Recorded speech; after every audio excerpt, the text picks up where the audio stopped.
के पास थे। ये हम घर कैसे आ गए? कौन लाया हमें?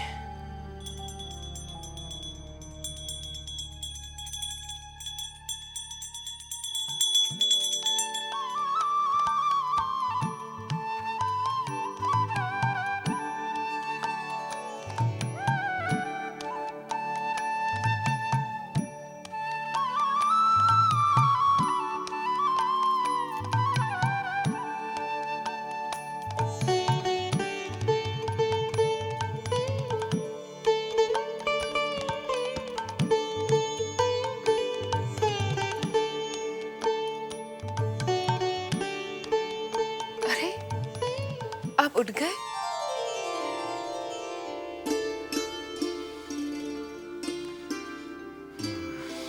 क्या बात है? रात को हम जान बाजार से यहाँ कैसे आए? आपको जरा सा भी ध्यान नहीं? कुछ ज्यादा पी ली थी हमने। रात वाली बात क्या मैं इन्हें बता दूं? शायद ये विश्वास न करें। चुन्नी के प्यार का भूत जो इन पर सवार है, मुझे प्रतीक्षा करनी चाहिए। कल रात मैंने अपनी आंखों से जो देखा है वही ये देखेंगे, तभी इन्हें विश्वास आएगा। अरे भाई क्या सोच रही हो तुम? हम पूछ रहे हैं तुमसे रात को हम यहाँ कैसे आए? जैसे आप रोज ही आते हैं वैसे ही। मैं जरा बंसी से कह देती हूँ कि आपके लिए स्नान का पानी गर्म कर दे। बंसी, चिंता।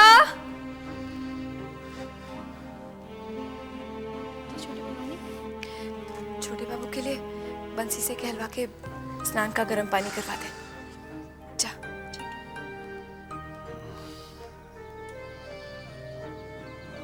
बाबू, छोटे बाबू, मैं अंदर आ सकता हूँ? आओ। छोटे बाबू, आपको मजले बाबू ने नाच घर में फौरन बुलाया है। कह दो स्नान करके आते हैं। नहीं सरकार, उन्होंने मुझसे कहा है कि आप जिस हालत में भी हो फौरन चले आएं।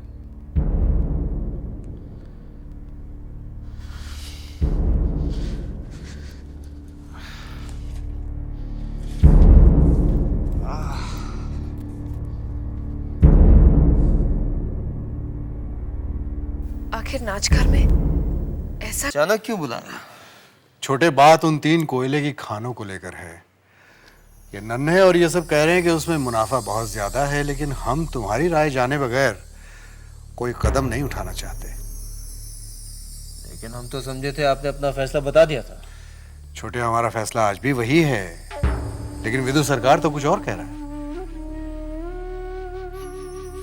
क्या कह रहे हैं विदु सरकार?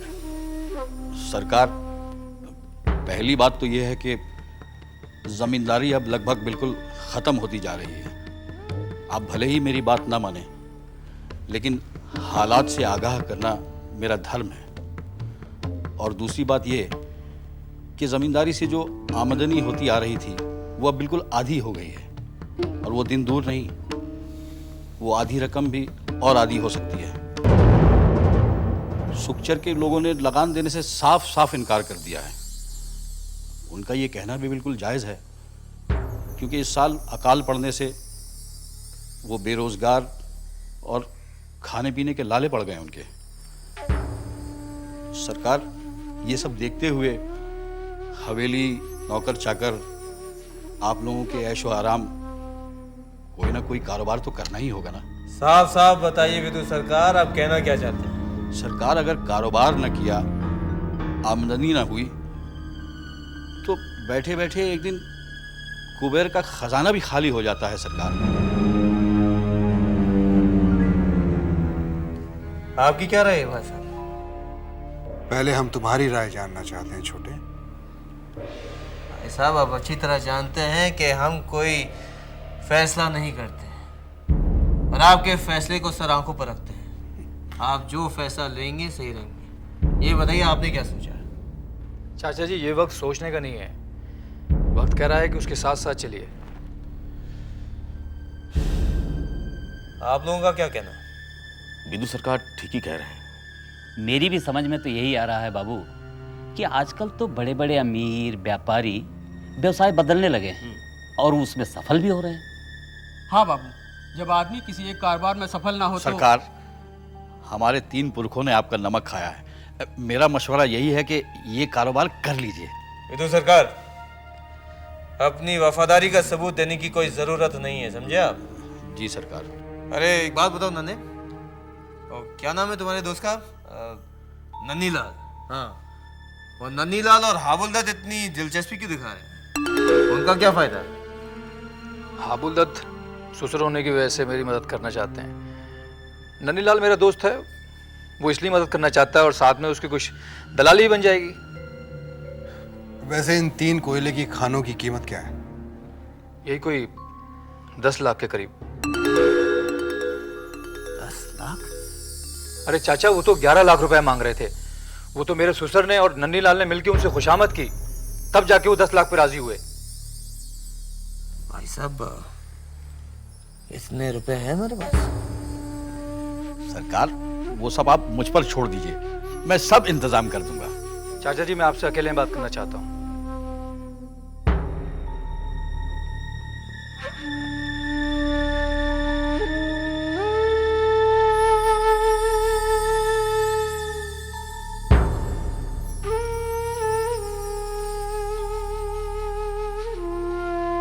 ये कोयले का टुकड़ा है और ये उसी खान से मिला है चाचा। और इसमें देखिए क्या है, हीरे हैं, हीरे।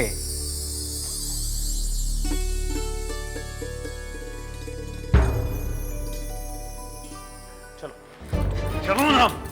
नहीं जाऊंगी मैं तुम्हारे साथ। मेरी बात सुनो, सरकारी लोग हैं, इंतजार नहीं करते, तुम चलो। मैंने कह दिया ना, मैं तुम्हारे साथ नहीं जाऊंगी, तो मतलब नहीं जाऊंगी। अरे क्या कह दिया तुमने? मैं तुम्हें प्यार से समझा रहा हूँ, ये आखिरी बार है, इसके बाद कभी नहीं लेकर जाऊंगा। यार जो कुछ कमाया हमने इन्हीं से कमाया है। मैं ये सब और नहीं कर सकती, मुझसे नहीं करता ये सब। ये सब नहीं करोगे तुम। देखो तुम्हें क्या चाहिए, क्या चाहिए तुम्हें, क्या चाहिए तुम्हें, बोलो। मुझे अपना एक छोटा सा संसार चाहिए। अरे है ना संसार, अपना ही संसार है, तुम चलो। नहीं, मैं तुम्हारे हाथ छोड़ती हूँ, मैं नहीं चाहती। हाथ जोड़ रहा हूँ, हाथ जोड़ रहा हूँ, तेरे पाँव पड़ रहा हूँ, अब चलो। मुझसे ये सब नहीं होगा।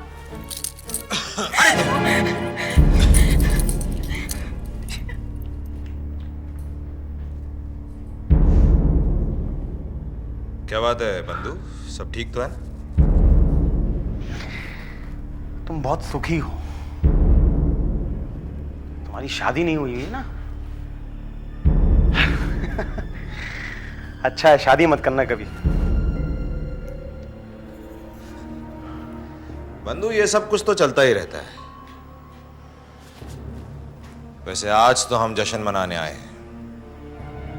कमाल का दिमाग है तुम्हारा बंधु, कमाल का दिमाग है। क्या फायदा हुआ है तुम्हें वो कोयले वाले मामले में? हाँ, वाह। जमींदार नहीं है ना, चौधरी नहीं है आपकी तरह, हम मजदूर है। दिमाग तो दिमाग से मजदूरी तो करना ही पड़ेगा ना, इसीलिए तो ये सब, ताकि हम आपकी मजदूरी कर पाए। तो ऐसा है बंधु, कोई कारोबार हमें भी बताओ। हम और बड़े बनना चाहते हैं, विलायत जाना चाहते हैं, हमें भी कोई कारोबार बता दो। तो बालक, पहले गुरु दक्षिणा। गुरु दक्षिणा भी मिल जाएगी, पहले जश्न तो मनाए। तो चले।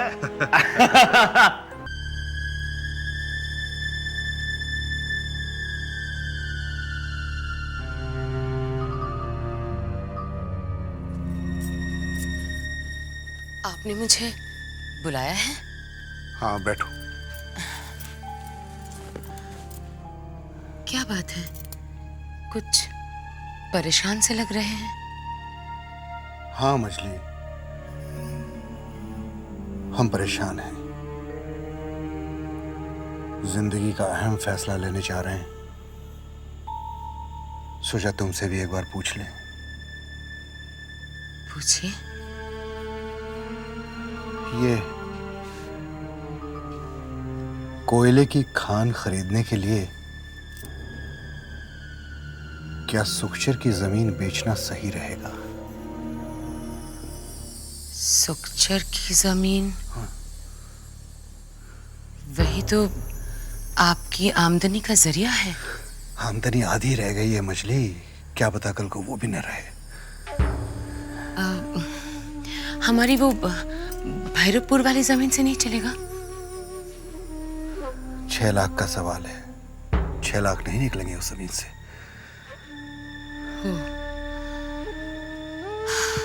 क्या करें?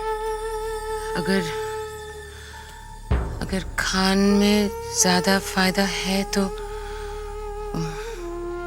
बेच दीजिए ये जमीन। वही भी हम सोच रहे हैं। लेकिन आप खुद जाकर खान देख आइए। विधु सरकार या किसी और पे मत छोड़िएगा।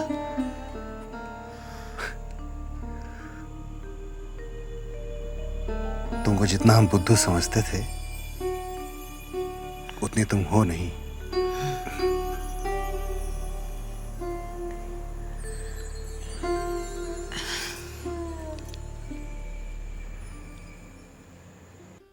ननी बाबू, मैंने पहले भी आपसे कहा है और एक बार फिर कह रहा हूं, मेरे दामाद को कुछ नहीं होना चाहिए। आप फिक्र करने की क्या बात है?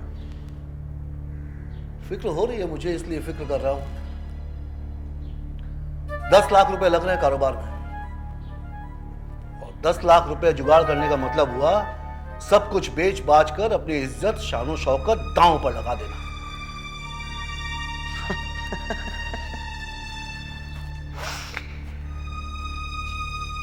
दामाद की बात करते हैं आप? 10 लाख देखकर घबरा गए आप? हाँ, घबराने वाली कौन सी बात है? बात है, घबराने वाली बात है। दामाद जी के कहने पर उसके मझले चाचा और छोटे चाचा इस कारोबार में पैसा लगा रहे हैं। अगर कुछ ऊंच नीच हो गई तो बुरा सोचोगे तो सिर्फ बुरा होगा, अच्छा सोचो तो अच्छा ही होगा। 10 लाख रुपए लगा रहे हो तो 20 लाख कमा कर आओगे आप। जमीन का क्या हुआ? सुना है मजले बाबू ने विधु सरकार से कहा है कि खरीदार की खोज शुरू कर दें। अच्छा कहा है।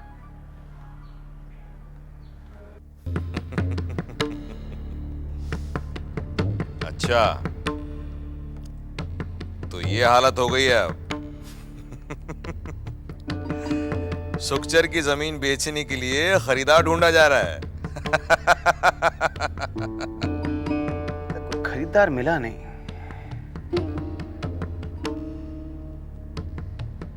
तुम्हारे सामने बैठा है खरीदार। तुम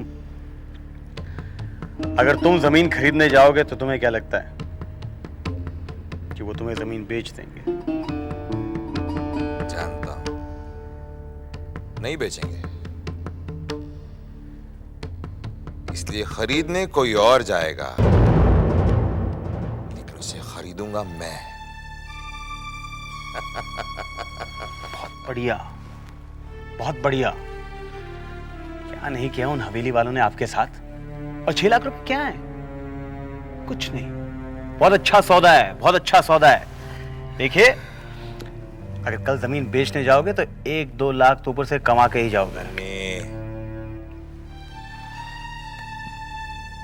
मैं उस हवेली के लोगों को नीचा दिखाना चाहता हूं,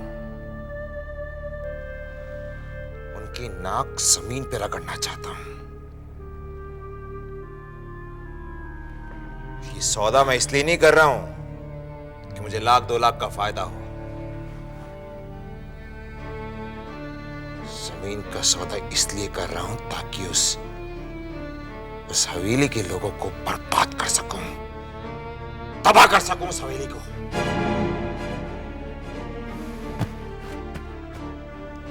मैं खरीदूंगा उस जमीन को। बहुत बढ़िया, बहुत वेरी गुड, बहुत वेरी गुड।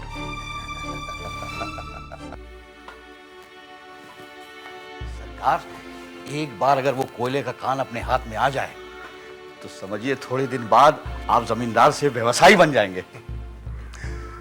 तुम्हारी इतनी मंद बुद्धि है, इसीलिए तो तुम अभी खजांची के खजांची रहे। जी सरकार। भले हम कितने ही बड़े व्यवसायी हो जाएं, हम जमींदार थे और जमींदार रहेंगे। सो तो है। सुखचर की जमीन का क्या हुआ? वहां जाने का समय ही नहीं आया हुजूर। मतलब? काली के एक जमींदार हैं, उन्होंने सुखचर वाली जमीन देखी है। वो पूरी जमीन के 5.5 लाख तक देने को तैयार है। 5.5 लाख? ये तो कम है। मैं बढ़ाने की कोशिश कर रहा हूं सरकार, हो सकता है 50,000 और बढ़ जाए।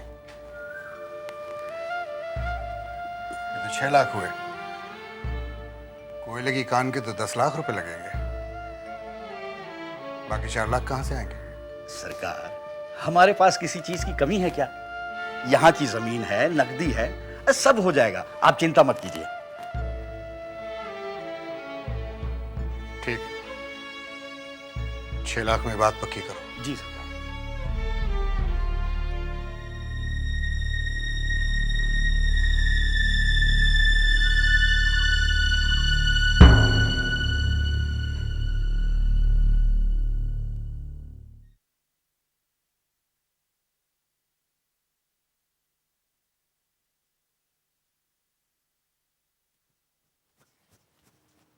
बड़ी माँ, आपने सुना?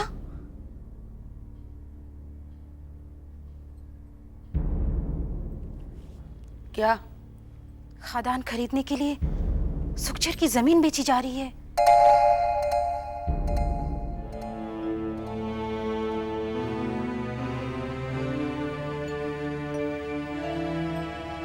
क्या हुआ बड़ी माँ?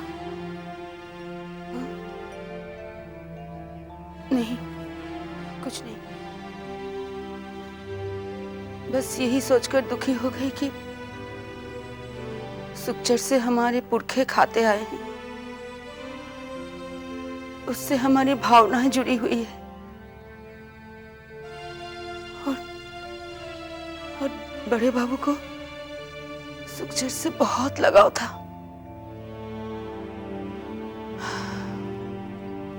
लेकिन करे भी तो क्या, मजले बाबू भी मेरे बेटे के अच्छे भविष्य के लिए सुखचर की जमीन बेच रहे हैं और मैं भी जीते जी यही चाहती हूँ कि मेरा नन्हे कुछ करने लगे।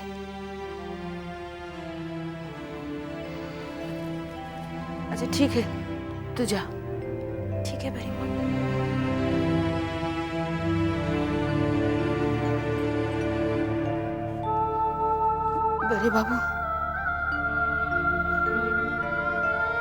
बड़े बाबू, अपने बेटे की खातिर मुझे माफ कर देना।